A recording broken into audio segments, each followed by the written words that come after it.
اشرف صاحب اپنے خیالات کا اظہار فرما رہے تھے اور انہوں نے بہت اچھی بات کہی کہ اگر جہنم کا ٹکٹ لینا ہے تو پھر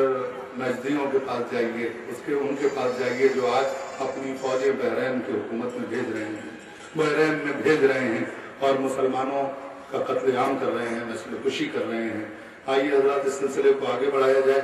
بہت سے علماء کرام یہاں تشریف فرما ہیں، حضرت مولانا فضل الرحمان صاحب اللہ ویزی ندوی یہاں تشریف فرما ہیں، اور لکھنؤ کے باہر سے مولانا محفوظ صاحب اللہ حجت الاسلام مولانا افضل صاحب اللہ، اور دہلی سے بہت سے علماء کرام بھی تشریف لائے ہوئے ہیں، اور سب کو وقت نہیں دیا جا سکتا، لہذا بہت مختصر وقت چند علماء کرام اپنے خیالات کا اظہار فرمائیں گے، اور اب میں انتہائی ادب و احترام کے ساتھ گزار ہوں عالی جناب مولانا محمد جاوید حسینیت زندہ باد، حسینیت زندہ باد، نعرہ تکبیر، نعرہ رسالت، نعرہ صلوات۔ لہذا اس بات ضرورت ہے کہ ہم کسی ملک کی مدد کے لیے نہیں، کسی قوم کی مدد کے لیے نہیں، کسی علاقے کی مدد کے لیے نہیں، بلکہ خود اللہ کی مدد کے لیے اٹھ کھڑے ہوں۔ اور اللہ کی مدد یہ ہے کہ اس دنیا جو اپنے اقتدار کے ذریعے دنیا پر قابض رہنا چاہتے ہیں، ان کو ہٹانے کے بعد فقط اللہ کی حکومت دنیا میں قائم ہو، اس لیے کہ دنیا اللہ کی ہے، یہ زمانہ اللہ کا ہے، یہ کائنات اللہ کی ہے، اور غیر اللہ کو یہ حق نہیں پہنچتا ہے کہ وہ یہاں حکومتیں کرے، کوئی 40 سال سے، کوئی 32 سال سے، کوئی 55 سال سے اس دنیا میں حکومتیں کر رہا ہے۔ نتیجہ یہ ہو گیا ہے کہ آج تک کے ہم نے یہ بھی دیکھا ہے کہ اس ہندوستان میں جب ہمارا ملک آزاد ہوا ہے تو فقط ایک چیز تھی کہ جس کے ذریعے ملک آزاد ہو گیا، یعنی ہم سب کے سب ایک تھے، نہ ہم میں ہندو مسلم کا فرق تھا، نہ ہم میں سنی شیعہ کا فرق تھا، بلکہ سب ایک لحاظ سے اٹھے تھے اور ملک کو آزاد کرایا تھا۔ تو اس سامراج سے ہندوستان کو آزاد کرانے کے لیے اگر ثبات قدم کی ضرورت تھی، اگر اتحاد کی ضرورت تھی، اگر یکجہتی کی ضرورت تھی، تو دنیا کو امریکہ سے آزاد کرانے کے لیے، اسرائیل سے آزاد کرانے کے لیے یکجہتی کی ضرورت ہے، اتحاد کی ضرورت ہے، اور فقط ایک نام کو سربلند رہنا چاہیے، یعنی وہ اللہ کا نام ہے، اور اللہ ہی کی حکومت اس کائنات میں ہوگی۔ اور اس کو ستایا جا رہا ہے، ان کی ظلم ان پر کیا جا رہا ہے، اس کے خلاف آوازیں احتجاج بلند کریں۔ یہ دیکھیں آپ کہ اگر بحرین میں غیر ملکوں کی فوجیں آ کر ظلم و ستم کر رہی ہیں، اس کا اللہ تعالیٰ ہوگا، لہٰذا ہم اللہ کی مدد کرتے ہوئے سب کے سب پہلے ندوی حضرات کی نمائندگی کرنے کے لیے حضرت مولانا اکرم ندوی صاحب تشریف لائے ہیں۔ میں انتہائی ادب و احترام کے ساتھ حضرت مولانا اکرم ندوی صاحب کی خدمت حضرت مولانا اکرم ندوی صاحب ابھی مدرسہ ادریاؤں کے سربراہ ہیں کہ وہ تشریف لائیں، اگر وہ بھی کسی وجہ سے ابھی تشریف نہیں لا سکے ہیں تو انشاءاللہ قریب آنے کا واسطہ، اے بیبیوں تقدس فضا کا واسطہ، بچوں کو لوریاں نہیں قرآن پڑھائیے۔ اے بیبیوں تقدس فضا کا واسطہ، بچوں کو لوریاں نہیں قرآن پڑھائیے۔ ہو کر جوان جو ظلم کی رسی کو کاٹ دیں، 100 بار روز قصہ خیبر سنائیے۔ چین کے ساحل سے لے کے تابا خاکے کا نعرہ حیدری، آل سعود، نعرہ تکبیر، نعرہ تکبیر، نعرہ رسالت، نعرہ رسالت۔ حضرات دیکھیے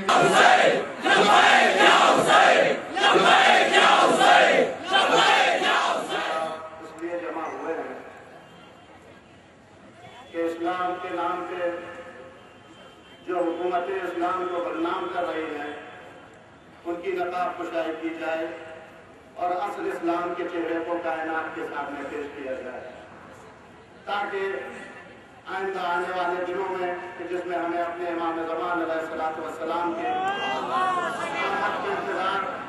کے ساتھ یہی دل میں تمنا ہے کہ ہر ظالم کے چہرے سے نقاب اتار دی جائے اور ہر مظلوم کا پرچم بلند کر دیا جائے۔